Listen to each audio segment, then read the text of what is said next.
Think of all the beauty still left around you and you'll be happy. So এই busy life একটু different taste খুঁজে পেতে ঘুরে আসতে পারেন এই well decorated restaurant থেকে।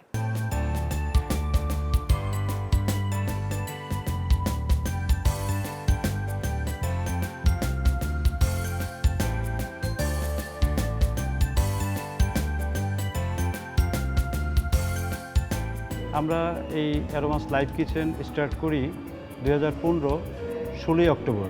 আমাদের উদ্দেশ্য একটাই, ব্যবসার যে কোনো একটা প্রপোজাল থাকে যে আমরা ব্যবসাটাকে কীভাবে গেইন করব। তো সুতরাং আমরা চেষ্টা করতেছি যে আমাদের ভিতরের অ্যাটমসফেয়ার প্লাস আমার ডেকোরেশনের সব কিছুই আমরা যথাসাধ্য সুন্দর করার চেষ্টা করেছি।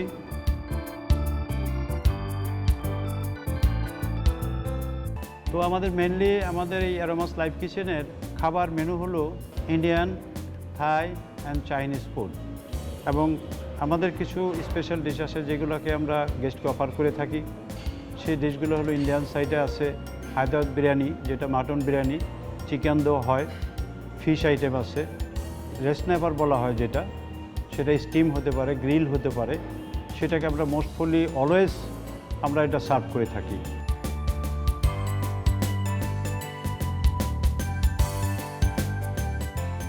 এখনও যারা অ্যারোমাস লাইভ কিচেনে আসেন নাই, তো আমরা তাদেরকে মোস্ট ওয়েলকাম জানাবো।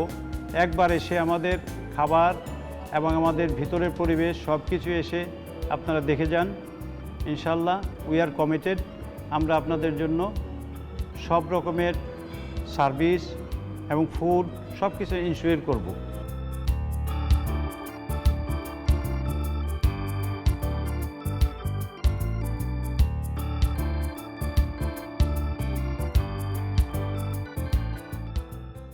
A recipe has no soul.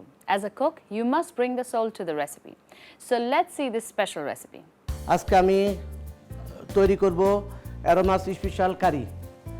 এটা তৈরি করতে যা যা দরকার আপনাদের সাথে পরিচয় হই।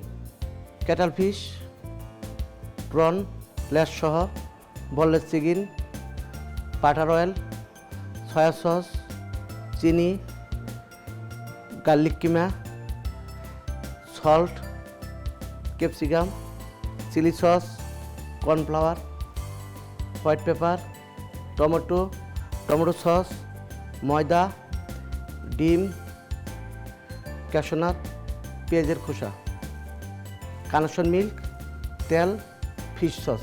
চলেন এখন শুরু করি। Boneless chicken, cuttlefish. এটা ম্যারিনেট করতে সয়া সস, হোয়াইট পেপার, ডিম, শুকনো কর্নফ্লাওয়ার 2 টেবিল চামচ, 1 টেবিল চামচ ময়দা। এটা ডুবো তেলে ভাজতে হবে। এখন ভেজে নিলাম।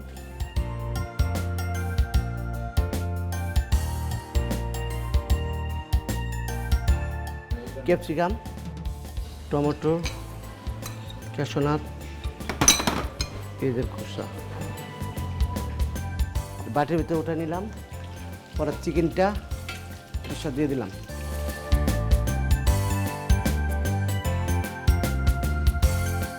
এটা এখন আমি রান্না করব। তেল দিলাম, বাটার অয়েল 2 টেবিল চামচ, রসুন কুচি 1 টেবিল চামচ, সব দিয়ে দিলাম।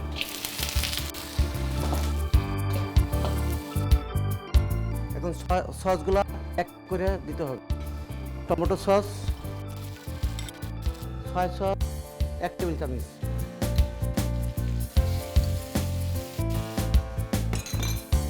হোয়াইট পেপার 1 চা চামচ,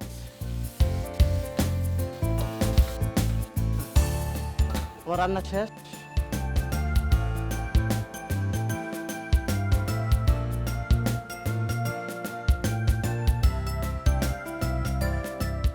এখন ডেকোরেশন করব।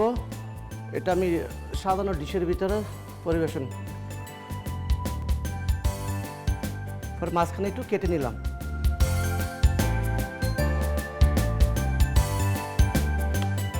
স্পিডটা দিয়ে দিলাম। এবার তৈরি হয়ে গেল এরো মাছ স্পেশাল কারি।